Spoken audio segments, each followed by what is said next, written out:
I'm going to show you how to put together one of these 8-cube organizers from Better Homes and Gardens. You probably already have these dimensions if you've already bought it, but I'm just going to zoom in. I've already put one of these together, so hopefully this video will be nice and concise and yet contain all the important information that you need. First thing I do is lay that box down. You can see this last one I just put together, the box from it. Lay it down and maybe get a box cutter even and peel this edge up so you can lift it open long ways rather than out the end. You could pull it out from the end if you wanted. Something to keep in mind, this is kind of neat. They've attached the bag with all the hardware to this red ribbon so you don't lose track of it as you're opening things up. So we're going to get this thing opened up and I'll show it to you. Here's your open box. Here's that bag of hardware that ribbon was attached to. Now, of course, we're going to take this out. Grab my info sheet, which is a duplicate for me, but there's your instructions. It's a big set of instructions, but we really only need like 3 or 4 pages to show you how to assemble this thing. So this really will not take that long. One important thing is you're going to want a nice open area, you know, a cleaned off kitchen table at a bare minimum to assemble this on, because you need a flat surface. I'm doing this outside because there's too much going on in the house right now, and it's easy for me to set this up outside. But anyway, I'm going to get this all separated and show you all the materials, and I'll get right back. So we've got everything out of the box. We have 2 A's, 2 B's, 2 C's, 4 D's, and 1 E. Of course, our bag of hardware, which I've now opened up. I've laid it out. I'm out here in the wind, so I've taped this down because we get a gust of wind every once in a while. And then our directions. And the real directions don't start until page 6. So you can see there's really, and I think they stop by page 10 or 12 or so. So there's really not a whole lot of steps. So we're ready to lay out everything on our first step here. We need 3 D's gets done one way, 1 of the D's, the last one, gets done another, and then both C's. I'm going to lay that stuff out now and show you what you need to do. So step 1, basically you're just working with these plastic dowels. It numbers it for you. That number does match up with what's on the packaging here. So 3 out of the 4 of those D's, we just stick a couple plastic dowels in one end of them. One of them you do all 4 pre-drilled holes. You can see these pre-drilled holes where that particle board is exposed. None of those drilled holes obviously are on this unit are going to be in this plastic coated area. And then both of these C's here, both of these C's get the dowels in all 4 corners on it. So I'm going to do that now and we're ready to move on to step 2. So we finished step 1. We've got all of our plastic dowels in. It does use all of the dowels up when you follow these directions as described. It gets really specific and precise with the amount of stick out on these things. You're not building a rocket ship here. They've drilled these holes to roughly the correct depth, and if they got the depth wrong, it's going to present problems later anyway. So you don't need to worry about that part of it. Just shove the plastic dowels in as far as they go. So I'm going to set these off to the side. We're going to need these in step 3, but step 2 jumps to another piece and a different type of fastener. So we're going to get step 2 ready and I'll come back then. Now we're in the middle of step 2. We've got our B panels laid out. The hardware you're going to use looks like this. They came from this second slot here, and it does say number 2 there on your second step. You're going to want to hold these up by hand as you hand screw them in with a Phillips head screwdriver. You don't want to use a power drill or anything like that here because you will strip those out and nothing flat. And it goes in this middle hole on these guys, very center hole. So you should have an empty one here and an empty one here, and then of course your ends. So I'm going to finish that up and we'll move on to the third page. I'm going to show you one more thing before we move on to the third step. You can see how that collar is flush with the surface. That would not be in far enough, but if you continue to wrench on it after it's flush, then you will strip that booger out. So now on to step 3. So part 3 is the most intimidating looking step, I would say, and maybe the most time consuming, I don't know. But you just take it a little at a time, you'll work your way through. It looks more complicated than what it is. So we've taken away those 2 B panels, we get our C's and D's back out, and then we add an E. E goes in the middle. What I do is stand E up like this, and then I put the D in. On the first one, I use the D that has the dowels in both ends, and I work from there. You don't have to get too worked up about it. It'll be kind of obvious which D one you use next from there.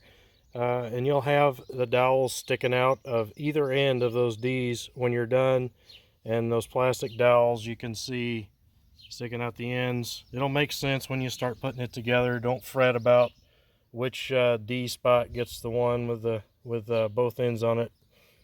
It actually describes it there, but the truth is you could put it in the wrong spot and it would still work out. So don't fret too much about this. Just take your time.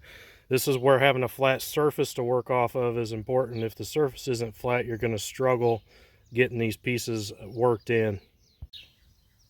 So here you can see what I'm talking about. Because we used the D panel that has dowels in both ends, you can see them sticking out both sides of these E and C panels. So it's pretty obvious how the next D has to go on, because you can't stick 2 dowels together. You got to go on the empty side now. So like I was saying, it'll make perfect sense once you start assembling it, what goes where on this. All right, now on to step 4. You can see we got all that together. We're going to go on to step 4, where you just put the B's on the ends, and those metallic studs we put in step 2, they're going to go in these empty spots here and the empty spots on the other side. That's why E is different, because we're going to be dropping those inserts from here into those slots and wrenching down on things and starting to suck everything together where it's more stable. So we're going to take our B's. One B is going to go here. The other B is going to go on this end. You can see it's all wonky now, but it'll straighten up as soon as we put those B's on there. So we've got one side on. I'm going to go ahead and tighten this side down before I do the other. These from the 3rd pouch on our hardware kit. That's what those look like. And you can see those metal studs protruding through. Basically, this is going to lock into there, and when you turn it, you can see a little bit in here, if that makes sense to you. When you turn this, then it will tighten things down and lock it in place. So that little notch will slip in around the head, so we're going to turn that notch like this. And if it doesn't slip in there, you don't have that notch in the right position. But see, that goes all the way completely flush. Now that looks like a Phillips head. You don't want to use a Phillips head on that. It's time for the flathead screwdriver. A Phillips head does not fit very well, and you won't be able to turn this tight enough. That'll start ramping out of there, but here we go. A nice flat screwdriver. And you saw that suck in there, and that's in now. And we'll do the other side. Get the other fastener in, and then we'll put our other B panel over here and attach it with 2 of those. Then those will be used up, and we'll be done with step number 4. All right, now we're on to step 5. This is where we put the ends on the A panel. Now the A panel might be the only one on here that a guy could get screwed up. And I think the dowel, actually no, the dowels only go on one side. So you can see this is the inside, the side with the sticker. Generally, as a rule of thumb, the stickered side is the inside on any of these kits that you put together. You can see the middle on this A panel. There's your dowel holes that are going to line up with that, because these holes where the fasteners will go, these big screws like that, on the other side that looks larger because they've countersunk those holes so they sink in, like the heads of them will sink in. You'll see when we drill them in what I'm talking about. But because of the dowel holes not being on this side, even this one you can't really get the panel on there wrong. So I'm going to put these in position. They'll take a little lining up, just like the other things did, where you got to work those dowels into place. And then because these are pre-drilled, those screws in that first position on your hardware kit, those guys there, they should kind of square everything back up when we're all done. But I'll show you when I fasten those in. So we're ready to run this in with our 4mm impact Allen head, on an impact I should say. This is where, if you don't have a driver, this is going to take you the most time probably, is turning it in with this Allen wrench on in this 5 position off the kit. Not impossibly difficult by any means, but will take a while to crank those in. So as the holes in this panel are pre-drilled, so they should kind of guide in, but you really need to hold with one hand and run your driver or Allen key. If you're doing it by hand, you want to hold it with the left hand and then crank it in with your other hand to get it close to the right position so it does find that pilot hole that's already been drilled in there. Let's zip these in. Generally, when that thing starts hammering, if you're using an impact, that's about the time that this particle board's about to let loose. But with this, you want to run that to flush or slightly below flush. Be safest right now to use the Allen key they gave you in the kit so you can feel if it's going to give loose.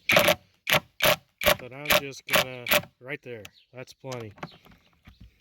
This other one, I've kind of gotten it in. That's it on it. Ideally, I should be holding this with my left hand. See, that one's not going to go. So I'm gonna drop this camera and hold it with my left hand in position while I drill with the impact. Okay, I got the big screws in the end. It's basically done. They do have some little caps to insert on this to give it a little cleaner look, little plastic caps. Those are here. Those just push in. Guess we might as well do one while we're doing it. The next step in the manual, they just push in, that's it.